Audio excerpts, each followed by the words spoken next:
My parents wanted me to have a secret wedding to avoid hurting my selfish sister, but I refused and cut ties with them. I, 27, female, recently got engaged to my longtime boyfriend Jonathan, and I couldn't be happier. I told my parents last week, and while they sounded thrilled and congratulated me, I had a feeling something was off. But I didn't think much about it. They called yesterday to say they'd be able to attend for no more than an hour. Furthermore, they required that I marry in secret and keep the news from everyone. I couldn't believe what they were asking me to do until they explained the rationale. My younger sister Kelly, 24, female, is a brat. I know people say this about their sisters when they're younger, but we're both adults, and she's still a spoiled brat. We had not spoken in the past 3 years. She couldn't abide anyone else being the center of attention, even for a second, and my parents did nothing to discourage her attention-seeking behavior. I ultimately cut her off when, on my 25th birthday, she got drunk and made a scene in front of all my friends. I could not have invited her, but my parents persuaded me, and it was easier to give in than to argue with them. She screamed at me about how I was a loser and would always be, and how I could never compare to her. She did this in front of all of my friends, and if they hadn't intervened, she would have thrown her drink in my face. That was the last time we communicated before I blocked her on all of my social media accounts and stopped contacting her. My parents weren't happy, but I couldn't take it any longer. I had spent my entire youth trying to get others to notice me, but Kelly made sure that didn't happen. I was done living under her shadow. I had already moved out of my parents' house, so I was able to cut her off, and that was the last I heard from her. My parents attempted to persuade me to attend her wedding last year, but I wasn't interested at all. I'm glad I didn't go since the guy she was marrying, the alleged love of her life, was my high school lover. He dumped me the night before prom after Kelly asked him out. She seemed to be completely innocent, but I knew the truth. I cried for hours about it. Kelly disliked me. But, yes, that was Kelly. She recently divorced her husband after he cheated on her with his secretary for about 3 months. For the time being, everything is kept under wraps, but people will ultimately find out. She had an expensive wedding, which my parents paid for, something they will never do for me. My parents now want me to make my wedding low-key since they don't want to disturb my sister's peace at such a tough moment in her life. My father even refused to walk me down the aisle because he wanted to be present for Kelly and proposed that we postpone the wedding. I couldn't believe what they were asking of me, and I still don't. They just kept going on about how I should keep my wedding a secret for Kelly's sake and avoid making a big deal out of it so as not to hurt her. I was speechless, so I hung up without saying anything. Honestly, I had nothing to say to them. I suppose I should have known that when it came down to it, my parents would always choose Kelly above me. I just couldn't believe my parents weren't there for me on what should have been the happiest day of my life. It's been a few days since I last spoke with my parents, and they've been texting and calling me non-stop, begging me to stop sending wedding invites to our family. They were scared that if I sent them out, my sister would find out about my wedding, and they did not want her to be hurt. I finally broke down and contacted them back to inform them that they were not welcome to my wedding either. I told them I was tired of being their second choice and that I no longer wanted them in my life. Needless to say, they did not take it well. My mother instantly began recounting all of the things they had done for me, reminding me that I owed them. So I told her that they had just done the bare minimum for me while consistently going above and beyond for Kelly. They never truly cared about me, and they never will, not in the same way that they cared about Kelly. I eventually accepted it. I assured them that no matter what, I was still going to send out invites to all of our family in a few days, and there was nothing they could say or do to stop it. The argument escalated from there. My parents began speaking negative things about me, emphasizing that they were correct in supporting Kelly since I was a waste of time and money. They even claimed I should have been booted out of high school for trying to steal Kelly's boyfriend. Yes, that is the tale Kelly told them. They then threatened to spread the word about what a terrible person I was, accusing me of rubbing Kelly's wedding in her face. They promised me that they would do everything in their power to prevent people from attending my wedding. Have I gone too far? Am I the bad one for not inviting them? They reacted horribly, yet they are still my parents. Update 1. It's been a few days since I spoke with my parents. I awoke this morning to a text from Kelly asking to meet me. Obviously, I'm skeptical about what this implies, especially because we haven't spoken in 3 years and this is an unusual moment for her to seek out. I texted her back, explaining that I was extremely busy and couldn't see her, and that whatever she needed to say could be communicated via text. But she insisted on talking in person. I'm pretty perplexed right now. Update 2. I did meet her. I know most people told me not to, but I couldn't ignore it. And honestly, I'm glad I went. She has changed. A lot. Like, seriously. She started by apologizing to me, and I could tell she really meant it. There were tears in her eyes.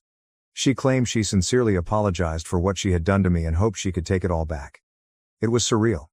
I never expected to hear those remarks from Kelly of all people. In addition, I had a better understanding of my parents.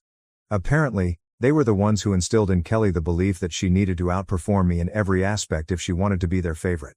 She clarified that this was not an apology for what she had done, but rather an explanation. And it really did explain a lot of things. My parents informed her that the boy I was dating was too good to be with me and needed someone better, like her. That's why she pursued him in the first place. I was devastated to discover that I had been blaming my sister for everything that had gone wrong between me and my parents, when it was actually the other way around. My parents had wrecked not only my childhood self-esteem, but also the potential for a healthy relationship between my sister and myself. Both of us ended up crying at the cafe. It was a little awkward, but well worth it. We hugged it out. And now she's a bridesmaid too. She was quite grateful since it would take her mind off the divorce and everything else. I can't wait to see how my folks respond to this. Update 3. I'm a married woman. I realize this update is long overdue, but I've been so busy with the wedding that I couldn't find time to publish. The wedding was all Jonathan and I had hoped for, and I could not have been happier. And no, my parents did not attend. However, they attempted to ruin it by informing all of my relatives that I was a terrible guy and that this marriage was a ruse to bring my sister down. Fortunately, I didn't have to say anything in my defense because Kelly had already cleared everything up. She made a big post and shared it on social media for all of our relatives to see. She described how our parents were to blame for constantly putting us against each other, resulting in this nasty rivalry between us. Of course, Mom and Dad were upset, but there wasn't much they could do but yell at us over the phone, since both of us had already cut off contact with them. So our relatives did come to our wedding.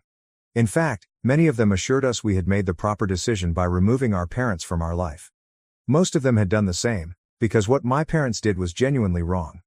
Kelly and I are gently rebuilding our friendship and making up for missed time. Jonathan, who has been my rock through everything, is likewise delighted now. I don't talk to my parents anymore since they'd never miss an occasion to criticize him either. Basically, we're all better off now that we're not talking to my toxic parents, and I am glad I chopped them off. They do not deserve me. They do not deserve Kelly. I'm finally pleased now. Comments from others. NTA, your parents are insane. I can't believe somebody would put their own girls through this. Seriously, this was messed up. I feel sorry for both you and your sister. Your folks really are the worst. It's good for you that you avoided interaction. OP and Kelly deserve better. Best wishes to you and Jonathan. Wow, that was something. I remember a friend whose parents were continually putting her and her brother against one another. Even they ended up excluding their parents from their lives. This should be a message to all toxic parents. Do not force your children to compete. NTA.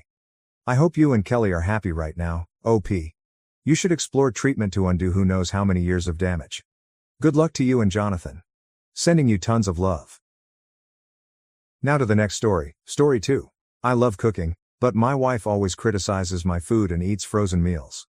When I stopped cooking, she got angry and manipulated me. I, 39 million, have been married to my wife, Jennifer, 37 feet, for 8 years. We have 2 children. I work full-time, and Jennifer is a SAHM. She's a fantastic mother, but she refuses to cook, which is fine. I love cooking. My father was a chef, and I worked as a line cook for years. Cooking is my passion. Everyone loves my food, except Jennifer. She constantly criticizes it. Too salty. Too much pepper. Undercooked. She never appreciates the effort I put in, and worst of all, after complaining, she'll heat up some disgusting microwave meal like a Hot Pocket. Last Wednesday, I made Salisbury steaks with mushroom gravy, cream cheese mashed potatoes, and roasted asparagus. When I placed her plate in front of her, she grimaced, took the tiniest bite, then made a dramatic gagging sound, threw her fork down, and went to heat up a microwave burrito. I was livid but said nothing in front of our kids. The next day, I made teriyaki bowls with broccoli. When Jennifer sat down expecting her plate, I simply told her, "I'm done cooking for you." She was shocked. I told her it was a waste of food and effort since she clearly hates my cooking. Jennifer was furious. She said I should try harder, but I think she should just stick to her beloved microwave meals. Did I escalate things too much? Update, February 27, 2025. I didn't expect to update, but things have escalated in ways I never imagined. After refusing to cook for Jennifer, the tension in our house became unbearable. At first, she thought I was bluffing. She would sit at the dinner table, waiting for her plate, only to realize I had only prepared meals for myself and the kids. She would get up, furious, slamming cabinets and muttering under her breath as she made herself a sad frozen meal. Then the real games began. Jennifer started making passive-aggressive comments in front of the kids. "I guess your dad doesn't love me enough to cook for me anymore." Or, when I made a particularly delicious meal, "Wow, I wish I had a husband who actually cared about my tastes." She even went so far as to tell my oldest son that I was being mean to her. "Mommy doesn't get dinner because Daddy decided he doesn't care about her anymore." That one made me see red. I sat her down and told her to stop manipulating the kids, but she played innocent. "I'm just telling them the truth. You refuse to cook for me, so now I don't eat." The next week, I caught her throwing away an entire tray of food I made for the kids while they were in the other room. When I confronted her, she shrugged. "Maybe you should have cooked it better." That was the breaking point. I started noticing patterns I hadn't seen before. It wasn't just my cooking, Jennifer was critical of everything I did. When I walked slightly pigeon-toed, a condition I've had since childhood, she rolled her eyes and said, "Why don't you just walk normally?" When I decorated my home office, she constantly wrinkled her nose in disgust. "Why do you like such ugly colors?" When I did laundry, she hovered behind me, correcting every little thing, this from a woman who once destroyed a $1,500 suit of mine because she thought bleach was a universal stain remover. I started keeping track of the criticisms. In 1 week, she made over 50 negative comments about things I did. So, I finally sat her down to talk.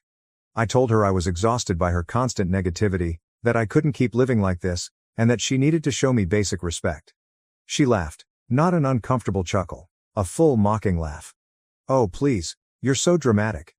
Then she did something that chilled me to the bone. She smirked and said, "If you were a better husband, maybe I wouldn't be so critical." I realized right then, I didn't love her anymore. The resentment had been growing for years, but that smirk? That smug dismissal of all my concerns. That was the final nail in the coffin. I took the next few days to reflect. The more I thought about it, the more I realized that Jennifer had been tearing me down for years. The cooking was just the most obvious example. I made my decision. 2 days later, after the kids were asleep, I calmly told her that I wanted a divorce. She flipped. First, she acted like I was joking. Then she got angry. "You can't be serious. Over cooking?" I told her it wasn't just cooking, it was everything. The constant belittling, the gaslighting, the manipulation. I told her I didn't want to spend the rest of my life walking on eggshells around my own wife. Then she went nuclear. She screamed that I was abandoning her, that I was ruining our family over stupid food. She called me selfish, accused me of being a bad father, and then, just to twist the knife, she grabbed the plate of dinner I had just made and threw it against the wall. I stayed calm. I told her I had already spoken to a lawyer and that I wasn't changing my mind. That night, she slept in the guest room. The next day, she tried to act like nothing had happened, but I stayed firm. I'm filing the papers next week. I don't know what the future holds, but I do know this. I refuse to spend another decade being disrespected in my own home. For the first time in years, I feel like I can breathe. Final edit. I won't be reading any more messages from the parody community that has been sending me hateful DMs. I have too much to deal with: child custody, asset division, and most of all, preparing my children for what's coming. Thank you to everyone who offered support. This isn't how I expected my life to go, but I finally feel like I'm making the right choice. And for those wondering, yes, I will continue cooking for my kids. At least someone in the house appreciates good food. Thank you for watching. If you haven't subscribed yet, please do so and hit the notification bell to stay updated with more shocking real-life stories happening around you.